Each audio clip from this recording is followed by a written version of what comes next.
Dalam part sebelumnya, Kunying dan Preo mengajak Alice berbelanja. Alice teringat permintaan Dawin yang ingin Alice membaur dengan warga di sini agar tidak dicurigai. Alice akhirnya setuju pergi dengan Kunying. Sebelum pergi, Alice diam-diam menggunakan bahasa isyarat pada CCTV. Para letnan tak ada yang bisa memahaminya, tapi Jesse mengerti. Alice mengatakan mereka tidak perlu khawatir, dia dan Alice belajar bahasa isyarat untuk berkomunikasi dalam upacara yang lama. Jadi, jika Alice membutuhkan sesuatu, dia hanya perlu memberitahu dengan cara itu. Itu keren, tapi mereka bahkan tidak tahu para wanita itu mau pergi kemana. Istrinya Ling juga tidak mengangkat teleponnya dan hanya mengirim pesan bahwa mereka sedang melakukan sesuatu yang tidak perlu Ling ketahui. Mereka jadi khawatir. Sementara itu dalam perjalanan, Preo mencoba menginterogasi Alice. Dia berasal dari mana dan bagaimana dia bisa menikah dengan Dawin. Tapi Alice malah tidur. Preo ingin membangunkannya tapi Kunying melarangnya. Ya sudah, tidak masalah, toh hari ini mereka akan bersama. Mereka pasti akan mendapatkan jawaban tentang siapa Nari. Setibanya di pasar, Preo langsung memayungi Kunying. Dia mau membangunkan Alice yang sebenarnya cuma pura-pura tidur. Langsung pura-pura bangun. Dia mengira payung itu untuknya dan langsung mengucapkan terima kasih pada Preo. Terima kasih apa? Payung ini bukan untukmu, ini untuk Kunying, ucap Preo. Preo bahkan sengaja menyuruhnya untuk memegang payung itu untuk Kunying. Dan Alice yang tidak terbiasa melakukan itu tak sengaja menimpung Kunying dengan payungnya yang membuat kedua wanita itu jadi heboh. Di rumah dinas, Jesse benar-benar cemas dan menyuruh mengantarkannya untuk mencari Alice, tapi Hin langsung menghadangnya dan menolak perintahnya. Lagian apa dia tahu kemana Alice pergi? Tidak tahu, dan kapan kau akan berhenti bermain HP dan membantu mencari jawaban? Kesal Jesse.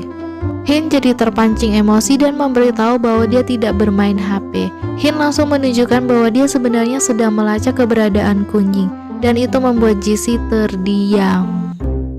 Di pasar, Preo langsung berusaha menginterogasi Alice tentang hubungannya dengan Dawin. Alice mengaku bertemu Dawin di Phuket. Tapi Preo terus saja tanya ini itu dan membuat Alice jadi tambah bingung. Kebetulan Kunying sedang membenarkan kacamatanya dan otomatis cincin berlian besar yang dipakainya kelihatan. Alice langsung saja memanfaatkan itu untuk menghindari corocosan Preo dengan pura-pura silau oleh cahaya berlian besar itu. Kunying langsung sombong, duh maaf berliannya hari ini sangat besar. Preo berusaha lanjut integrasi tapi Alice terus menghindar dengan pura-pura mengagumi berlian besar bentuk hati itu. Bahkan Alice mendesaknya untuk menceritakan sejarah cincin berlian itu. Itu berhasil menarik perhatian Kunying dan Kunying dengan senang hati menceritakannya. Preo jadi kesal dan Alice pun senang. Di sisi lain, Lee memberitahu Pan tentang Alice yang dibawa ke Bangkok sama Kunying. Tapi Pan tidak perlu khawatir, biar mereka saja menangani masalah Alice. Pan awasi saja Alan, jangan biarkan dia pergi kemanapun. Dan berhati-hatilah memotret dengan peralatan komunikasinya, mungkin saja Alan menyadapnya. Alan berusaha menguping di belakang pintu dan langsung lari secepat mungkin saat Pan hendak masuk dan pura-pura cuma main game. Alan bertanya kenapa Pan menelpon sembunyi-sembunyi di luar.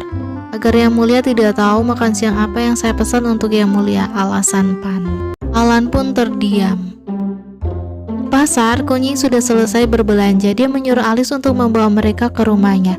Alice jelas panik dan berusaha mencari alasan bahwa rumahnya kotor karena mereka sudah lama tidak ditinggali. Kunying yang kesal, memangnya rumah Nari itu sangat kumuh. Mengapa Nari harus terus-menerus menolaknya? Jangan bikin dia marah terus karena dia bisa mempengaruhi karir suami Nari. Ayo pergi, di mana rumahnya? Alice terus memberi alasan nanti akan buang-buang waktu dan buang-buang bensin. Kunying dengan kesal mengatakan dia kaya raya sambil mengeluarkan dompet besarnya. Tapi tiba-tiba ada seorang pencuri yang mencuri dompet besarnya Kunying. Kunying yang sontak panik bukan main, dompet itu ada uang yang sangat banyak untuk disumbangkan ke panti asuhan. Kaget, Alice pun langsung lari mengejar pencuri itu dan melihatnya melempar dompet itu ke komplotannya. Kunying langsung menelpon suaminya, tapi tentu saja yang lebih dikhawatirkan Cacai adalah Alice dan dia langsung mengabarkan masalah itu ke Dawin. Dawin langsung menginstruksikannya untuk segera menyusul ke dermaga seberang. Sementara itu Alice terus mengejar komplotan pencuri itu sampai ke sebuah perahu. Si pencuri mendorongnya hingga terjatuh, tapi Alice dengan cepat dan berhasil memitingnya dengan mudah dan memaksanya mengembalikan dompet itu. Dan begitu berhasil mendapatkan dompetnya, Alice langsung mengikat si pencuri dan orang-orang yang menonton langsung bertepuk tangan untuknya. Tapi begitu sampai di dermaga, justru polisi mencurigai Alice karena menurut pengakuan saksi, pencurinya adalah perempuan yang memakai topi, sama seperti penampilan Alice sekarang. Polisi langsung menuntut Alice untuk melepaskan topinya. Bahkan saat Alice membela diri, polisi itu langsung membuka topinya Alice di hadapan banyak orang. Dan jelas itu membuat Alice jadi panik dan buru-buru menutupi wajahnya. Polisi jadi semakin waspada, apalagi Alice tidak bisa menunjukkan kartu identitas apapun. Untung saja Kunying dan Prem muncul saat itu. Kunying langsung membela Alice dan mengatakan kalau Alice adalah gadisnya dan dia adalah istrinya Jenderal Cacai. Tepat saat itu juga Cacai menelpon untuk menjernihkan situasi. Polisi akhirnya melepaskan mereka, tapi tiba-tiba saja beberapa reporter muncul ingin mewawancarai mereka. Untung saja Dawin muncul saat itu juga dan melindungi Alice dari kamera mereka. Dawin menunjukkan rencananya dan meminta para polisi itu untuk membantunya. Untung saja wajah Alice tidak terlihat kamera. Sementara itu, Pan menonton siaran itu dan jadi panik, apalagi Alan masuk. Dia berusaha menutupi layarnya, tapi sikap anehnya membuat Alan jadi curiga. Apa ada berita yang tidak boleh dia lihat? Tanya Alan. Pan menyangkal, tapi Alan tak percaya dan langsung memaksa Pan untuk minggir. Untung saja saat Alan melihatnya, hanya Kunying dan Preo yang terlihat di layar TV karena Dawin berhasil membawa Alice pergi duluan. Pan pun lega. Video kejadian tadi viral di internet, tapi untunglah wajahnya Alice tidak terlihat. Hanya terlihat bagian belakangnya saja. Tapi tetap saja Dawin cemas, tidak akan sulit bagi para penjahat itu untuk menebak bahwa di video itu adalah Alice. Alice juga keluar tanpa memberitahu Dawin dan mengejar pencuri. Kalau saja dia tidak datang tepat waktu dan Alice sampai ditahan polisi, pasti akan meminta bayaran. Reporter akan menyebar fotonya dan jika itu terjadi maka orang-orang jahat itu akan mengejar Alice lagi. Sebelum kau menceramaiku, tolong diam dulu dan tanya apa yang sebenarnya terjadi, ujar Alice. Dawin pun menanyakan apa yang terjadi. Alice menjawab dia keluar rumah bersama Kunying karena menuruti aturannya Dawin. Dawin sendiri yang menyuruhnya untuk bergaul. Kunying sendiri juga yang mengundangnya. Kalau dia menolak, itu artinya dia tidak bergaul dengan orang lain. Dan masalah tentang si pencuri itu terjadi karena dompetnya Kunying dicuri tepat di depan matanya. Di dalamnya ada uang yang hendak Kunying sumbangkan ke panti asuhan. Dawin canggung mendengarnya, tapi tetap saja tidak seharusnya Alice nekat seperti tadi. Alice dengan kesal mengatakan masakan dia harus diam saat Kunying disakiti. Bukankah membuat Kunying menyukainya juga adalah misi? Tapi kalau menurut Dawin ini bisa menggagalkan misi, maka Alice yang akan bertanggung jawab. Alice langsung berbalik membelakanginya dengan kesal dan saat itulah Dawin baru sadar punggung Alice terluka. Dawin sontak menghentikan mobilnya di tengah jalan untuk mengobati lukanya Alice. Alice ngotot menolak, dia akan mengobati lukanya sendiri, tapi Dawin membaliknya dengan paksa dan mulai membersihkan lukanya. Alice mulai merasa bersalah. Alice akhirnya mengalah dan berjanji akan lapor dulu ke Dawin sebelum dia keluar rumah demi keselamatan dirinya sendiri. Dawin senang Alice mau menurutinya dan dia selesai mengobati luka Alice. Alice pun berterima kasih dan meminta maaf karena sudah meninggalkan rumah tanpa memberitahu Dawin. Dawin juga minta maaf karena sudah bicara kasar pada Alice karena dia sangat mengkhawatirkan Alice. Sementara itu di istana Hirsos, Kate menemui ayahnya. Lalu ayahnya memberitahu bahwa Mona sengaja menyebar rumor bahwa Alice sudah mati agar mereka dapat dukungan. Dan mungkin saja Alice memang benar-benar sudah mati. Kenapa ayah begitu yakin? Atau ayah dan bibi Mona berkonspirasi dalam penyerangan Alice seperti dugaan kakek? Mendengar itu, Andre sontak menggebrak meja dengan kesal. Jangan bicara seperti itu lagi padaku. Kate sakit hati mendengarnya, padahal dia hanya bertanya apakah ayah dan bibi Mona dalang dibalik semua ini. Apa dia tidak punya hak untuk bicara dan bertanya? Iya, kau tidak punya hak untuk bicara ataupun bertanya. Selama ini kau hidup dengan diam-diam, jadi kembalilah ke tempatmu. Kate menangis mendengarnya. Kate merasa dia tidak pernah ada di mata ayahnya. Dia ada di sini atau manapun itu tidak ada bedanya. Di sisi lain, Mona memberitahu Alan tentang Kate tadi. Heran dia kenapa juga Kate begitu mengkhawatirkan Alice. Toh juga dia tidak dapat keuntungan dari itu. Tapi mana khawatir, Raja Henry jadi semakin marah. Mereka harus menemukan keberadaan Alice secepat mungkin. Alan meyakinkan ibunya untuk tidak khawatir jika segalanya sesuai apa yang dia pikirkan. Alan yakin dia bisa melacak Alice secepat mungkin. Pan ternyata menguping apa yang dibicarakan Alan dan ibunya dan langsung memberitahu Darwin. Pan khawatir Alan curiga pada Pan dan terlalu berisiko jika dia terus mengawal Alan. Darwin pun akan mengadakan meeting online. Mereka akan bertukar tugas. Keesokan harinya, Darwin mulai mengganti tugas para anak buahnya. Kan menggantikan Pan mengawal Alan. Ling pindah ke rumah sebelah menggantikan Kan, sedangkan Pan dipindah tugaskan ke markas pengintaian. Jadilah Ling harus bersusah payah mengangkut semua barangnya ke rumah sebelah dan Prue istrinya ribut bukan main mengeluhkan kepindahan mendadak ini. Ling sampai harus membentaknya, baru Prue diam. Lalu Darwin menonton rekaman CCTV di dermaga dengan galau, apalagi saat teringat omongan Alice. Lalu saat Darwin pulang, dia malah mendapati Kunying ada di sana. Kunying mengatakan dia datang untuk berterima kasih sama Nari dan juga besok adalah asosiasi istri tentara mau mengadakan acara sarapan bersama di panti asuhan. Mereka akan menyumbangkan uang yang berhasil didapatkan Nari dari insiden pencurian kemarin. Dan Kunying ingin mengundang Nari untuk ikut serta. Tapi Nari bilang kalau dia harus izin dulu sama Darwin. Darwin pun menyetujuinya. Tapi karena besok dia libur, jadi Darwin meminta untuk ikut juga. Saat mereka berduaan di pantai, Alice bertanya kenapa Darwin mau ikut juga. Darwin mau menambahkan aturan lagi. Karena kejadian kemarin, Darwin tidak tahu apakah para penjahatnya sudah mengetahui keberadaan Alice. Karena itulah dia akan mengikuti dan melindungi Alice kemanapun dia pergi. Darwin sudah berkonsultasi dengan Raja Henry dan sudah disetujui.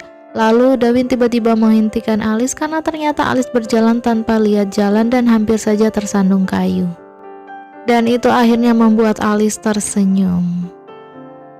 Keesokan harinya, semua orang bersukacita bersama-sama anak-anak panti.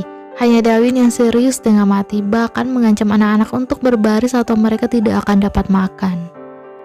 Alice menegur Darwin, "Hei, kau itu tidak sedang melatih tentara." Tersenyumlah. Lalu Alice berusaha menyajikan bakso untuk anak-anak itu, tapi dia terlalu kikuk hingga dia tak sengaja menjatuhkan baksonya dan itu sukses membuat Darwin tertawa lebar. Alice pun kesal. "Yang mulia menyuruh saya untuk tersenyum bukan?" Santai Darwin. Darwin akhirnya menggantikan Alice dan bekerja dengan cekat. Tapi kemudian Kunying melihat itu dan menyuruh Prue diam-diam memotret Alice dan Darwin. Darwin melihat itu dan bertanya pada Prue. Prue beralasan kalau dia mau memposting fotonya Nari di FB biar seluruh dunia tahu tentang kebaikan Nari yang berhasil menangkap pencuri kemarin. Darwin sontak menghentikannya. Alice pun menegaskan bahwa dia tidak butuh penghargaan apapun. Yang lain berusaha usul agar mereka foto bersama, tapi Darwin tegas menolaknya. Prue sontak protes dengan keheranan dengan sikap Darwin. Kenapa dia bersikap seolah-olah dia tidak mau Nari dilihat orang. Kunying ngotot mau foto. Darwin dan Alice jadi tidak bisa menolak, jadi satu-satunya yang bisa mereka lakukan hanya menutupi wajah Alice. Tapi tiba-tiba mereka dikagetkan gara-gara ada asap keluar dari salah satu kamar. OMG, kebakaran gara-gara listrik arus pendek. Parahnya lagi ada anak yang terperangkap dalam kamar lantai atas. Semua orang sontak panik mengamankan anak-anak yang lain. Darwin menyuruh Alice untuk menunggu di luar saja biar dia sendiri yang menangani ini. Darwin bergegas naik ke lantai atas, tapi setelah menghitung petugas panti menyadari ada 2 anak yang belum keluar. Alice jadi cemas karena Darwin sendirian di sana dan langsung nekat menyusul masuk. Darwin menemukan 1 anak, tapi tiba-tiba mereka terperangkap dalam api. Alice mendengar suara ketangisan anak lain dari salah satu kamar. Tepat saat itu dia mendobrak paksa kamar tertutup itu. Darwin baru berhasil keluar dari kamar itu dan tidak melihat Alice. Baru setelah dia berhasil keluar, dia menyadari Alice tidak ada di luar dan langsung cemas. Sedangkan di dalam, Alice menemukan anak itu menangis ketakutan dan terperangkap dalam api. Alice langsung menggunakan kursi untuk membuka jalan dan menyelamatkan anak itu. Tapi tiba-tiba saja ada balok api terjatuh menghalangi jalannya lagi. Sementara itu Darwin bergerak cepat membasahi kain agar dia bisa bernapas melewati asap dan api itu. Alice juga berpikir cepat, dia cepat-cepat membasahi kain untuk memadamkan api di hadapannya. Hingga akhirnya dia berhasil membuka jalan dan meraih anak itu. Tapi tiba-tiba ada balok kayu jatuh mengenainya dan Alice sontak pingsan karenanya. Itu membuat anak itu jadi semakin ketakutan dan menangis. Darwin berusaha keras mencari mereka. Dia berusaha memanggil-manggil Alice tapi tidak ada jawaban. Hingga akhirnya dia menemukan Alice dan anak itu terperangkap di dalam kamar. Darwin langsung menggendong anak itu dan membopong Alice. Teringat bagaimana Raja Henry mempercayakan Alice padanya. Darwin bersumpah tidak akan membiarkan apapun terjadi pada Alice. Dengan tekad itu, Darwin pun sekuat tenaga membawa mereka melewati api dan berhasil keluar dengan selamat. Yang lain bergegas membawa anak itu sementara Darwin berusaha menyadarkan Alice. Alice membuka mata dengan lemah dan samar-samar melihat Darwin. Pernikahan dan upacara penobatannya kembali terngiang dalam bedaknya Alice. Di Hirsos, Mona mendapati Kate sedang latihan panahan. Dia langsung memberitahu Kate tentang Pangeran Will yang akan berkunjung ke negara mereka untuk negosiasi bisnis. Dan informasi itu tampak jelas menarik perhatian Kate.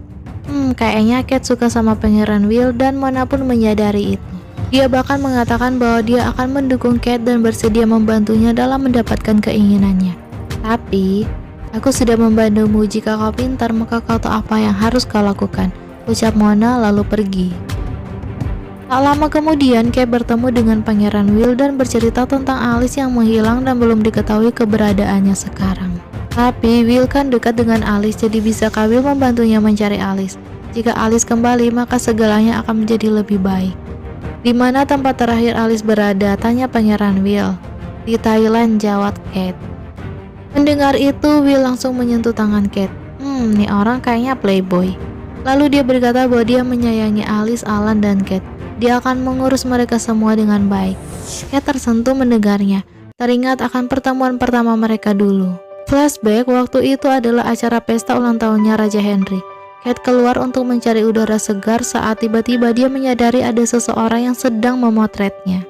Kate tidak mengenalnya dan langsung memfrontasinya, mengira dia adalah paparazzi. Kate bahkan berusaha memanggil pengawal. Will santai saja dan meminta Kate untuk tenang. Dia meminta maaf dan mengatakan misteri di dalam matamu membuatku mengangkat kamera dan memotretmu. Bah, playboy bener. Will baru mau memperkenalkan dirinya saat Alan mendadak muncul dan menyapa Will dengan akrab. Will langsung menanyakan tentang Kate pada Alan. Dari Alan lah mereka saling mengenal. Alan memperkenalkan Kate adalah kakaknya, sedangkan Will adalah pangeran dari Dionysus. Kate langsung meminta maaf padanya soalnya semua tamu kakaknya ada di ruang makan.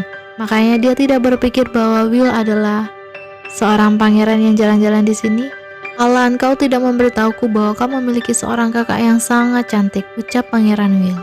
Kate langsung tersipu malu mendengar gombalannya. Tapi Alan berkata bahwa dia tidak memperkenalkan Kate karena Kate adalah putri yang terlupakan. Bahkan dia saja sering lupa sama Kate.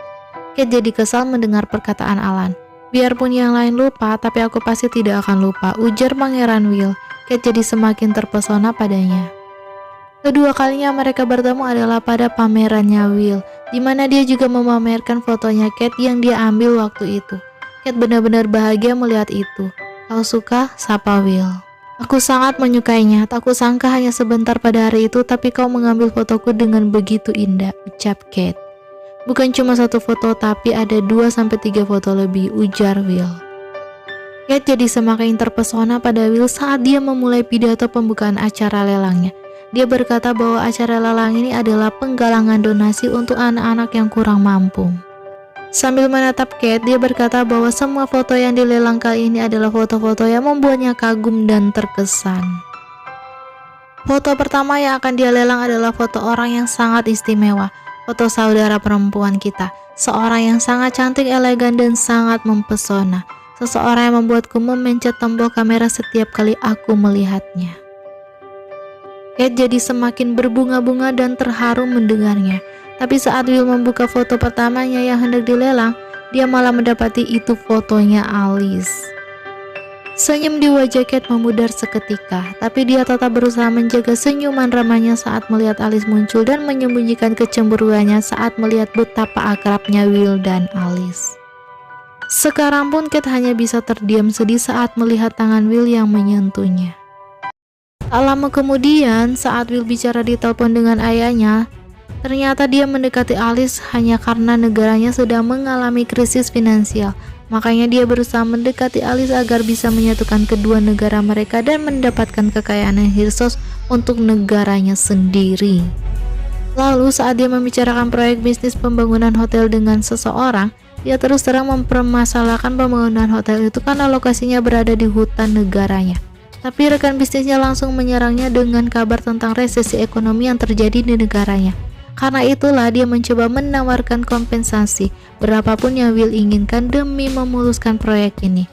Will canggung mendengarnya, tapi dengan penuh harga diri dia menyangkal kabar itu dan akhirnya menyetujui proyek ini hanya karena alasan hubungan baik antara mereka dengan negaranya. Dia meyakinkan mereka bahwa negaranya tidak mengalami krisis finansial atau semacamnya.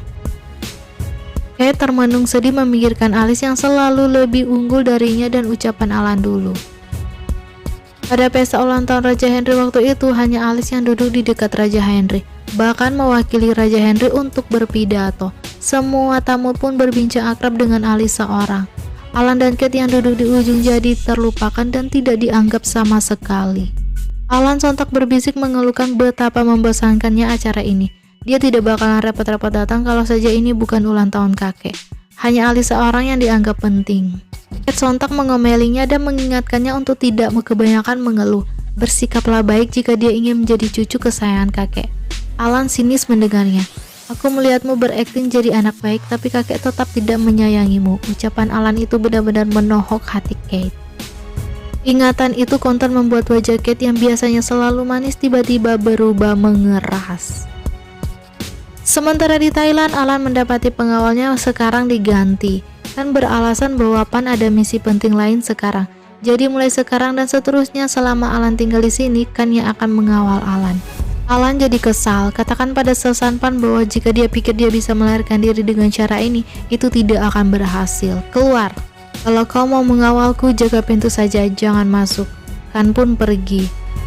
Tapi sedetik kemudian Alan merasakan kehadiran orang lagi. Alan jadi kesal mengira Kan kembali dan langsung membentaknya untuk keluar. Aku baru datang dan kau sudah mengusirku, sapa Will. Dan bersambung, jangan lewatkan episode selanjutnya ya. Bye-bye.